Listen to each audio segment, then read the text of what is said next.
Hannah from Wonderful Woodlands, and I just wanted to take a few minutes today to talk about our line of baby hats for absolute complete beginners. So these patterns are designed for people who have never touched a ball of yarn before, you've never picked up a pair of knitting needles, and you have no idea what you're doing.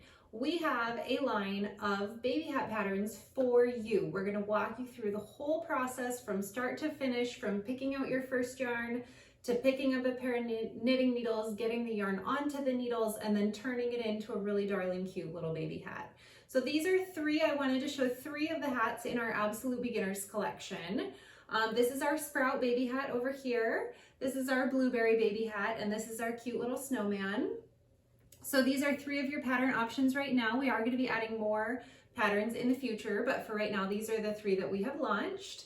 And then in addition to talking about our patterns, I wanted to talk a little bit about supplies and what to expect when you get started. So these are two of my favorite pairs of knitting needles. Both of these are size 11 knitting needles, so they're really nice and big. They're not small and skinny. You're not going to drop them while you're working with them. They're big and easy to hold and easy to work with. There are two different kinds of knitting needles out there. There are metal needles and wood needles, and a lot of people have a really strong preference for one over the other. So I wanted to talk a little bit about the pros and cons. When I first started knitting, I really liked a metal needle, and I use wood now too, and I kind of alternate based on what I'm doing and what I need.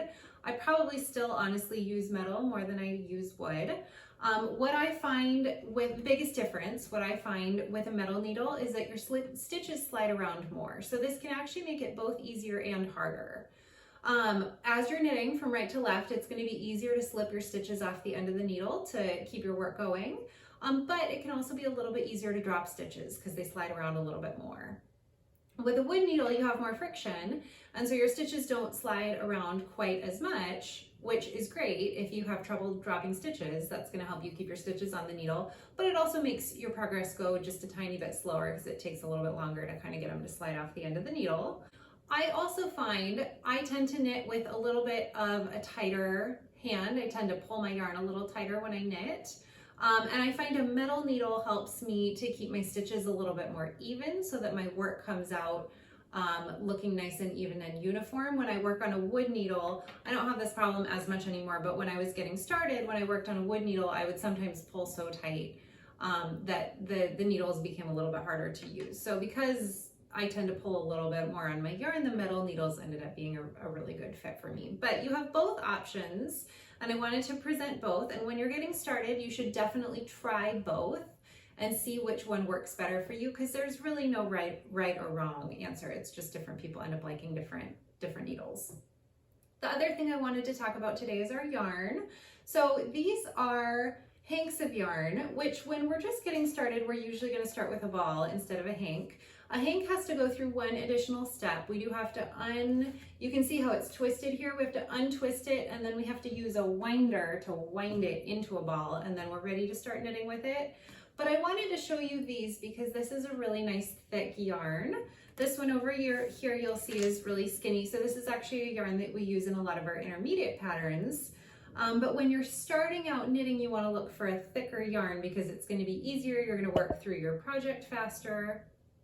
And it's going to be easier to see your stitches with a bigger yarn. So I wanted to pull these just so you could see them. And then I wanted to invite you to head over to our website. We have all of our patterns on our website, so I'm going to link to that in the description. And we have this really exciting build your own pattern kit on the website. So you can go through all in one quick, easy place and pick out everything you need. You can get needles, you can get yarn, you can see which colors go with which patterns, you can get a yarn needle if you need it. We have everything all collected in one really easy place. So I'll link to that in the description. So if you're ready to dive in and get started, you can go get yourself a pattern and start making a baby hat. Or if you want to browse around on our YouTube site a little bit more, we have a collection of all of our videos that we've done for complete beginners. So all of the techniques that you're going to use in your pattern, like your knit stitch and your purl stitch and your knit two together stitch, we have a playlist with all of those videos all in one place. So I'll link to that as well if you want to just play around with some of these stitches and kind of see how it goes for you. So thanks so much for stopping by today. Hit that subscribe button so you don't miss any of our future videos, and I'll see you again next time.